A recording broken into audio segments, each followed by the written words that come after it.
Next, Fox 32 has investigated Henyard's use of a police security detail, taking officers off the street and costing thousands of dollars. Is there a motion to terminate Keith Freeman?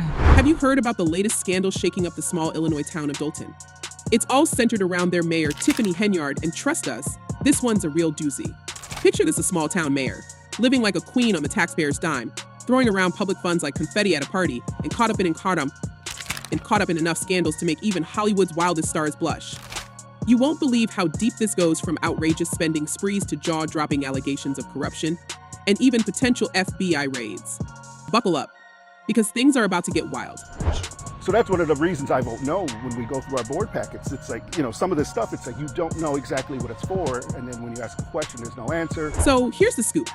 Tiffany Henyard, Dolton's very own super mayor, has been splurging on luxury trips, extravagant dinners, and first-class flights, all while her town of just over 20,000 people struggles under crushing debt.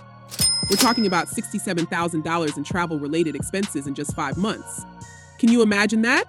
She and her entourage have been racking up charges at high-end hotels and restaurants, sipping on the finest wines, all while the town's funds bleed dry. For a year now, we've been reporting on questionable spending by a South suburban politician named Tiffany Henyard, but we only knew half the story. And when reporters tried to get their hands on the spending records, Henyard's team stonewalled them, refusing to release any documents, even when the state's attorney general ordered them to comply. It took a lawsuit by WGN News just to get a glimpse at how bad things really are. It's like something straight out of a movie, right? Now, let's talk about that charity of hers, the so-called Tiffany Henyard Cares Foundation, a charity that claims to help people battling cancer, but according to multiple reports, looks more like a personal piggy bank for Henyard's lavish lifestyle. The foundation was set up with a $10,000 donation from Thornton Township on the exact same day it was chartered. Coincidence? We think not. And get this, the charity has been accused of failing to register with the state or even file the required financial disclosures. So where is all that money really going? Some speculate that it's funding Henyard's personal expenses. One way that the government always does it is to go and investigate people around her, and that's what they're doing here. Remember that infamous $33,000 Amazon shopping spree? Yeah, that might just be the tip of the iceberg. Oh, but it gets better, or worse, depending on how you look at it. There is also a civil lawsuit hanging over Henyard's head involving allegations of inappropriate conduct during a work trip to Las Vegas. The alleged victim claims she was fired after speaking out. And who's defending Henyard in this mess? None other than Brindley, a lawyer known for taking on some of the most morally questionable clients out there. Talk about a perfect match. It's almost like watching a soap opera unfold, only this one's happening in real life. Mr. Lacy is absolutely not guilty of all 9 counts. I believe he's cooperating. And if you cooperate, you have to admit your guilt first. And just when you think it can't get any crazier, there are rumors juicy, unconfirmed rumors that the FBI is circling. Sources say they've started raiding the offices of Henyard and her closest allies, digging for dirt. And if the whispers are true, they've already found enough to put her behind bars for more than 20 years. Yes, you heard that right, 20 years. Can you believe it? Hey guys, it's the Super Mayor, Tiffany Henyard, the People's Mayor and People's Supervisor. And all this while she struts around town with her golden microphone, pretending everything is just fine. Now, if you're wondering how someone like Henyard even got to this point, let's back up a bit. She wasn't always the notorious figure she is today. Born and raised in Dolton, she got her start in politics as a village trustee, quickly rising through the ranks. By 2021, she was elected mayor, and it didn't take long for the power to go straight to her head. I am about to address some things as the supervisor.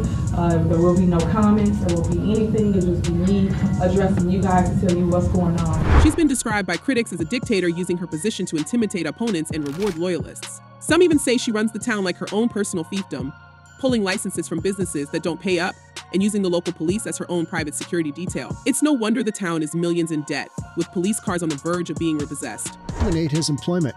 I don't believe that is legally correct. That's just not the way municipalities operate, right? And here's the kicker: she's managed to stay in power despite all this. How, you ask?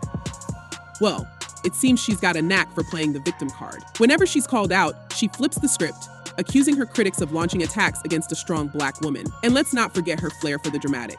Who could forget the time she showed up at a board meeting dressed as Nino Brown, a fictional substance kingpin, with a DJ blasting Rihanna's "Better Have My Money" in the background? I think you should pay everybody.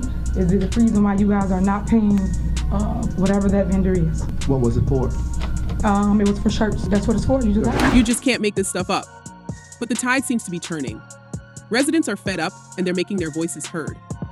During a recent board meeting, things got so heated that police had to step in and clear the room. People are demanding answers, transparency, and most of all, Henyard's resignation. Some are even calling her America's worst mayor.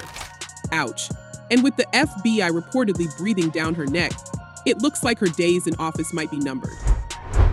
I do not handle anything as relates to with credit cards. As you heard me speak today in my board meeting about, I do not handle that. Some of those charges are for you, though. No, sir. It's not just the people of Dolton who are up in arms. Even her former allies are jumping ship. Thornton Township trustee Carmen Carlile, once a close confidante, has turned whistleblower, accusing Henyard of unethical and predatory behavior. She's spilled the beans on Henyard's extravagant spending habits and her manipulation of township funds. According to Carlile, Henyard has been using her position to increase her influence, all while projecting a false image of success. She claims Henyard has retaliated against anyone who dared to speak out, firing employees and bullying others into silence. It's a mess, folks. A real mess. And if all that wasn't enough, the financial situation in Dolton is worse than anyone could have imagined. Former Chicago Mayor Lori Lightfoot, who was brought in as a special investigator, has revealed that Dolton's general fund has plummeted from a surplus of $5.61 million in April 2022 to a staggering deficit of $3.65 million by May 2024. That's nearly a $10 million swing in just over 2 years. Lightfoot's preliminary report paints a grim picture of mismanagement and outright waste, from thousands spent on luxury accommodations to tens of thousands more on credit card purchases that don't add up. Deep debt, and that is the finding of an investigation of village finances and the spending habits of beleaguered Mayor Tiffany Henyard. What's more, the report exposes Henyard's questionable use of village funds for personal expenses. In one shocking example, she reportedly spent $43,000 in a single day on Amazon. Let that sink in for a moment. $43,000 on Amazon in one day.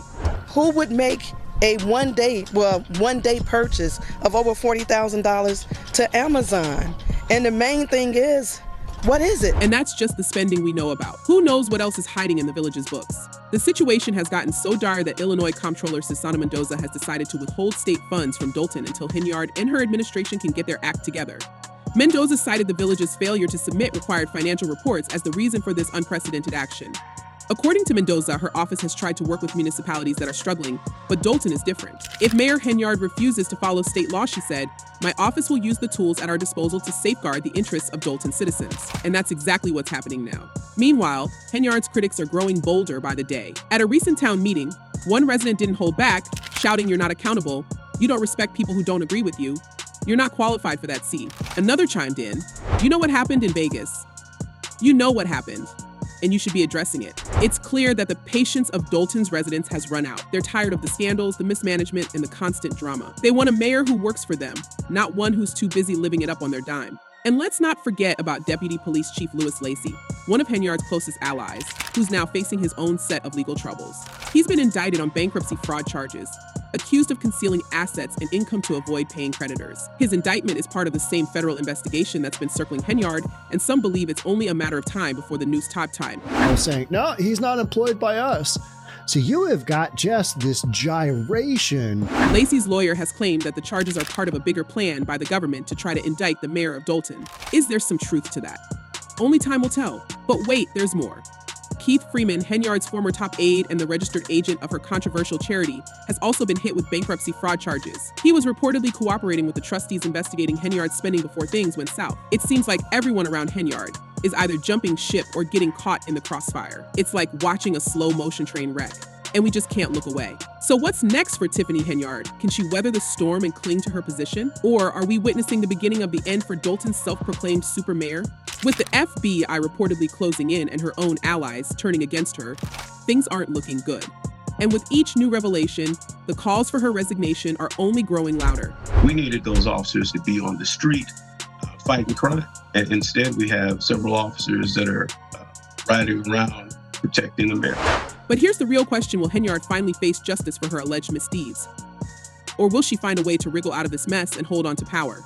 And what about the residents of Dolton? Will they ever get the accountability they're so desperately seeking? One thing's for sure, this story is far from over. Stay tuned, folks, because the drama is only just beginning. In the end, Tiffany Henyard's story is a cautionary tale about the dangers of unchecked power and the corrosive effects of corruption. As the saga continues to unfold, we're left to wonder, what will it take to finally bring her down?